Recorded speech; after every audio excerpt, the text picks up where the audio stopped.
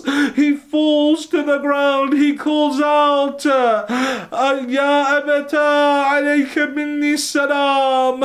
Oh my father, accept my final salams. Aba Abdullah Sakina narrates, she says that when my brother Ali called out, I saw the color drain from my father's face. It was as if his soul was leaving his body. He says, my father turned and ran back towards the tents. I said to him, Father, the cry of Ali came from the battlefield. Where are you going? He says, do not blame me. Since Ali fell from the horse, darkness has come in front of the eyes of Ali, of Hussein. They say Abu Abdullah, some say Abu Abdullah crawled to the body of Ali saying, Ali, where are you? Ya Ali, Ya Ali, not knowing whether he was calling his son Ali or his father Ali in Najaf. Some say he ran and he fell. Others say he rode upon his horse. Regardless of how he reaches the body of his son Ali Akbar, all of the narrations say the same thing. Abu Abdullah throws himself on the body of his son. He throws himself on the body of Ali Akbar.